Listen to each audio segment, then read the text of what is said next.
Morning every student. देखिए बेटा, कल हमने आपको बताया था, ये प्रूव करके दिखाया था इरेशनल नंबर किस प्रकार से हम सिद्ध करते हैं, अपरिमेय संख्या किस प्रकार से सिद्ध करते हैं। आज देखिए हम उसी के आगे स्टेप में कल केवल एक इरेशनल नंबर है। आपको बता दूं, जब दो परिमेय संख्याओं का योगफल, गुणनफल, अंतरफल, भागफल परिमेय संख्या होता है, उसी प्रकार बेटा एक परिमेय और अपरिमेय संख्याओं का योगफल, अंतरफल, गुणनफल, भागफल क्या होता है, अपरिमेय होता है। तो आइए देखिए, एक अपरिमेय और परिमेय संख्याओं का योगफल, अंतरफल, गुणनफल और भागफल अपरिमेय होता है। आज हम इसे सिद्ध करेंगे। जैसे एग्जाम्पल नंबर आपका है 10 है। दर्शाइए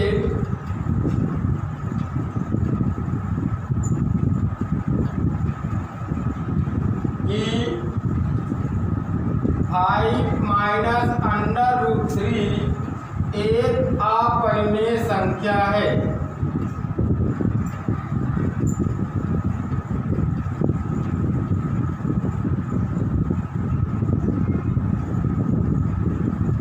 ये देखिए बेटा, क्वेश्चन आ गया। तो अभी मैंने बताया एक परिमेय और अपरिमेय संख्याओं का योगफल, अंतरफल, गुणनफल और भागफल क्या होता है, अपरिमेय होता है। तो यहाँ देखिए अंतरफल है 5 माइनस √3। तो ये तो हमें पता है कि ये अपरिमेय संख्या है, लेकिन इसको हम सिद्ध कैसे करेंगे कि यह एक अपरिमेय संख्या है। तो जिस प्रकार हमने केवल एक संख्या को सिद्ध किया है, उसी प्रकार हम इनको भी सिद्ध करेंगे। सर्वप्रथम माना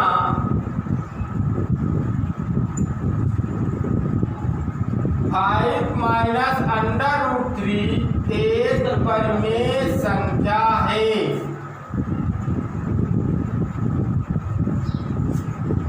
परिमेय संख्या है। ये हम इसके विपरीत मान लेते हैं, जबकि हमें पता है कि यह एक अपरिमेय संख्या है, लेकिन हम इसके विपरीत क्या मान रहे हैं कि इसको हमने बना दिया परिमेय कुछ समय के लिए, जिसे हम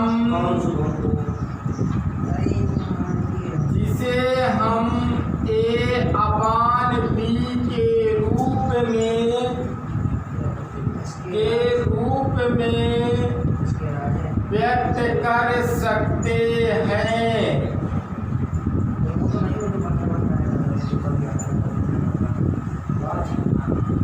ये बेटा समझ में आ गया। देखिए हम इसको क्या लिख सकते हैं, क्योंकि परिमेय संख्या की परिभाषा होती है which number denote a by b is called rational number where a and b are integers and b does not equal 0। a और b क्या है, पूर्णांक हैं और b 0 के बराबर नहीं होता है। यहाँ लिखेंगे अर्थात a और b पूर्णांक है। क्या है बेटा, पूर्णांक है और b does not equal 0, b 0 के बराबर नहीं है। और साथ में हमने आपको बताया था, जिसका उभयनिष्ठ गुणनखंड केवल एक होता है, उन्हें क्या कहते हैं, सहअभाज्य संख्याएं कहते हैं। तो देखिए a और b का अभाज्य गुणनखंड करेंगे तो हम पाते हैं कि इन दोनों का उभयनिष्ठ गुणनखंड केवल एक है। तो यहाँ लिखेंगे अतः a और b सहअभाज्य संख्याएं हैं। सहअभाज्य अभाज्य संख्याएं हैं। सह अभाज्य को बेटा को प्राइम नंबर भी कहते हैं। क्या बोलते हैं? को प्राइम नंबर। कितना बेटा सबको समझ में आ गया? देखिए पहले हमने क्या किया, इसके विपरीत अपरिमेय का अपोजिट क्या होगा? विलोम क्या होगा? अपरिमेय का परिमेय होगा। तो बेटा 5 माइनस अंडर रूट 3 को हमने क्या मान लिया? परिमेय मान लिया। परिमेय संख्या को पता है कि a बटे b के रूप में लिख सकते हैं, अर्थात व्यक्त कर सकते हैं। और a और b क्या है? पूर्णांक है। साथ ही आपको पता है कि b does not equal 0, b 0 के बराबर नहीं होता है। और इनका उभयनिष्ठ गुणनखंड केवल क्या है? 1 है। इसलिए a और b, इसलिए a और b क्या है बेटा? सह अभाज्य संख्याएं हैं। तो जब बेटा ये परिमेय संख्या है तो 5 minus under root 3 equal to क्या लिख सकते हैं? a अपान b, क्योंकि अब इसको हमने a अपान b में कन्वर्ट कर दिया। अब देखिए ये प्लस का a अपान b है, तो जब हम इसको पक्षांतर करेंगे तो क्या हो जाएगा? 5 minus a upon b equal to, ये माइनस का 3 पक्षांतर करेंगे तो क्या हो जाएगा बेटा? प्लस का अंडर रूट 3। अच्छी तरह से इसे समझिए। जब परिमेय और अपरिमेय संख्याओं का योगफल, अंतरफल, गुणनफल, भागफल होता है तो एक पक्ष में केवल अपरिमेय संख्या होना चाहिए। एग्जाम्पल में under root 2, under root 3, under root 5, under root 7, under root 11, under root 13 इस प्रकार से होना चाहिए। इसलिए हमने इसको क्या किया है? पक्षांतर कर लिया। a अपान b को पक्षांतर किया, प्लस में है तो माइनस हो गया, और ये माइनस में है तो किस में हो गया? प्लस में हो गया। अब आगे हम इसकी थ्योरी क्या लिखते हैं? देखिए आपको ये पता है क्योंकि a और b पूर्णांक हैं और a अपान b एक परिमेय संख्या है, ये हमने माना है। तो बेटा आपको ये बताया गया है और छोटी क्लासों में क्लास 6, 7, 8, 9 में आपने किया है परिमेय संख्याओं का योगफल, गुणनफल, अंतरफल, भागफल क्या होता है? परिमेय होता है। तो यहाँ देखिए अंतरफल यदि करेंगे तो ये क्या होगा? 5 माइनस a अपान b एक परिमेय संख्या होगी, अतः परिमेय संख्या होगी। तो जब बेटा ये 5 माइनस a अपान b एक परिमेय संख्या है तो बेटा इसके बराबर ये है, तो ये भी क्या होना चाहिए? इसलिए अंडर रूट 3 भी एक परिमेय संख्या होगी, एक परिमेय संख्या होगी, क्योंकि 5 minus a upon b equal to क्या है? अंडर रूट 3 है। परंतु आपको बताया गया है, परंतु इस तथ्य का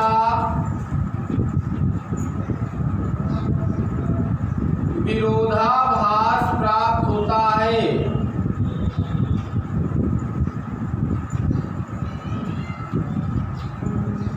देखिए इसके पहले भी हमने अपरिमेय संख्या में ये शब्द दिखाया था।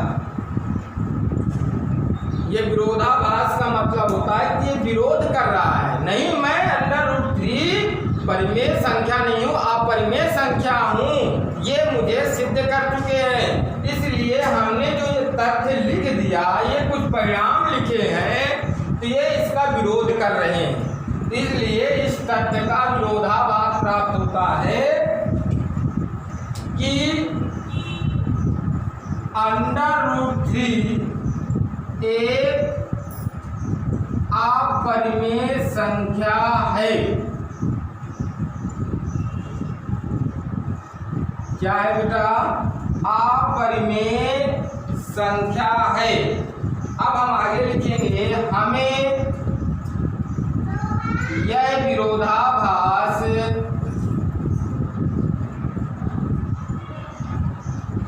अपनी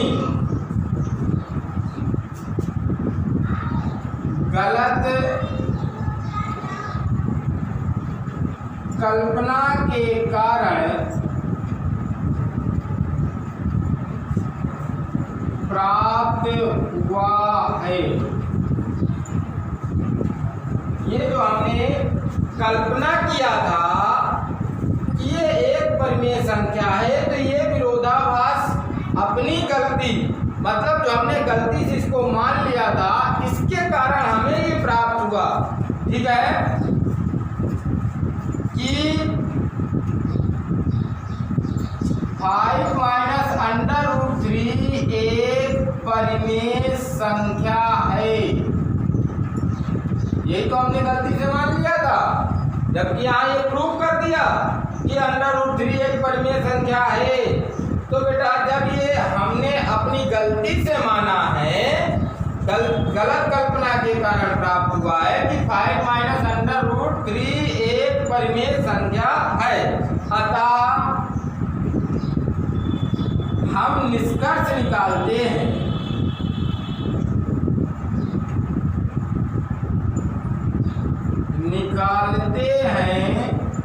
कि 5 माइनस √3 एक अपरिमेय संख्या है। Hence prove. यही हमें प्रूव करना था। देखिए ये आपको बताया गया था, क्लास 9th में बड़ा बताया गया था कि परिमेय संख्याओं का योगफल, गुणनफल, अंतरफल, भागफल क्या होता है? परिमेय होता है। उसी प्रकार परिमेय और अपरिमेय संख्याओं का योगफल, अंतरफल, गुणनफल और भागफल क्या होता है? अपरिमेय होता है। यहाँ पर अंतरफल है, इसलिए अपरिमेय संख्या ये तो पता है। सिद्ध करने का तरीका देख लीजिए, पुनः मैं एक बार समझाई दे रहा हूँ।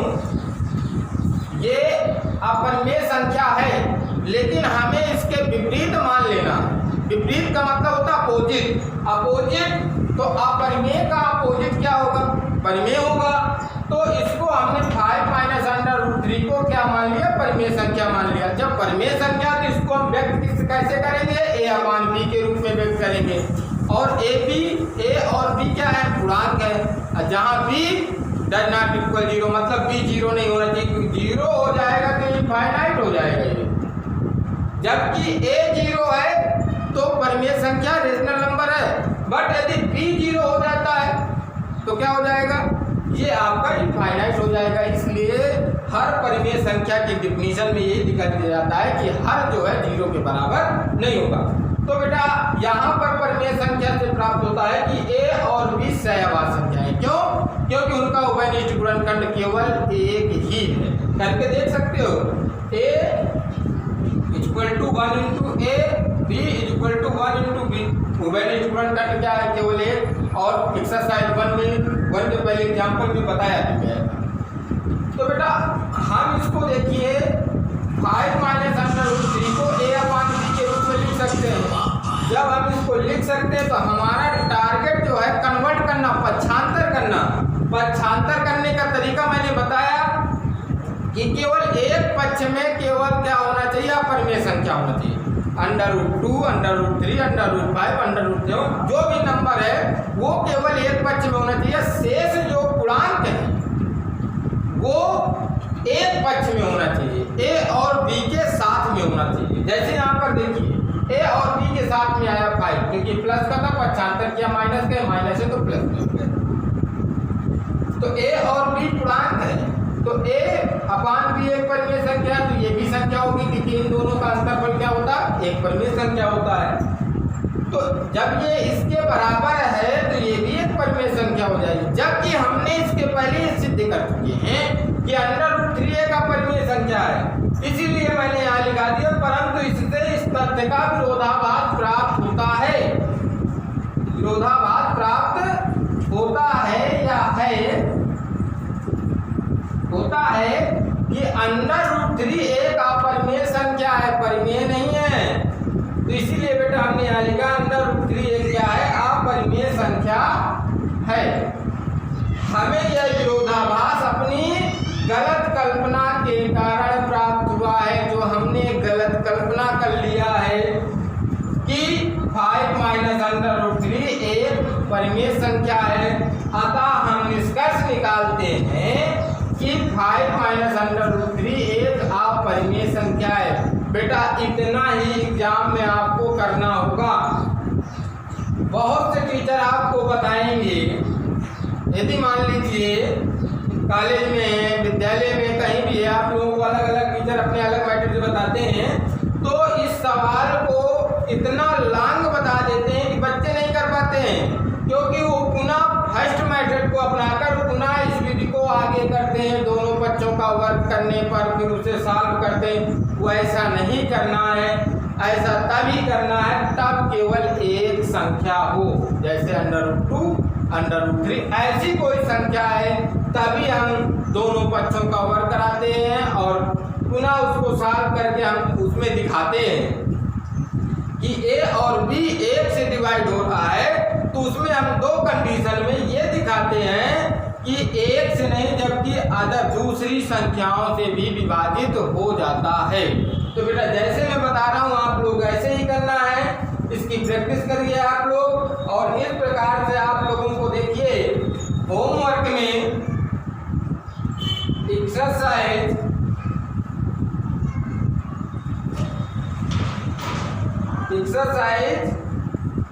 1.3 के क्वेश्चन सॉल्व करने, समझ रहे हैं सभी लोग। और एग्जाम्पल 11 भी सॉल्व करना है। इस वर्ष जो है एग्जाम्पल 11 एग्जाम में आया हुआ था, ठीक है। किसी बच्चे को कोई प्रॉब्लम होती है तो हमारे कांटेक्ट नंबर, ये देखिए हम लिखे दे रहे हैं कांटेक्ट नंबर, देखिए हम रोज लिखते हैं। इस नंबर पर आपको कांटेक्ट करना है, या व्हाट्सएप में जो भी प्रॉब्लम है तो अपनी प्रॉब्लम शेयर करना है, ठीक है। अब बेटा सभी लोग ये ध्यान दें कि चैनल को सब्सक्राइब जरूर करें, ठीक है। और सभी लोग ईमानदारी से पढ़ें, अन्यथा देखिए इसके जिम्मेदार आप लोग होंगे, हम नहीं। हम कंटिन्यू क्लास पढ़ा रहे हैं और आप लोगों का भी कर्तव्य है कि कंटिन्यू आप लोग पढ़ें। आज के लिए बेटा इतना पर्याप्त है। कल नेक्स्ट वीडियो में आप लोगों को बताया जाएगा शांत और अशांत दशमलव, और साथ ही बताया जाएगा कि बिना लंबी विभाजन प्रक्रिया के हम किस प्रकार से ये बताएंगे कि शांत है कि अशांत है, और बिना भाग किए हुए हम परिमेय संख्या को दशमलव के रूप में कैसे रूपांतरण करेंगे। तो बेटा आज के लिए इतना पर्याप्त है। कल की वीडियो में आप लोग पढ़ेंगे कुछ और, लेकिन आज का और कंप्लीट होना चाहिए। और जो भी क्वेश्चन आप लोगों को ना आए तो बेटा जरूर हमें बता देंगे, जिससे मैं उसके पहले आप लोगों को वो सवाल बता दूंगा। जिनके पास बुक नहीं है तो मोबाइल में class 10 NCERT book Hindi medium डालकर बेटा डाउनलोड कर लें। और यदि हिंदी मीडियम डाउनलोड नहीं हो रही तो इंग्लिश मीडियम कर लें, उसमें सवाल देखें, इंग्लिश पढ़ लें। थोड़ी बहुत इंग्लिश आप लोगों को आती होगी, या नहीं आती तो हमसे पूछ लेंगे। किसी भी प्रकार से और बुकें मार्केट में उपलब्ध है, जाकर बुकें खरीद लें अतिशीघ्र, क्योंकि अब हम प्रतिदिन सवाल नहीं लिखेंगे, ठीक है बेटा। तो आज के लिए इतना पर्याप्त है।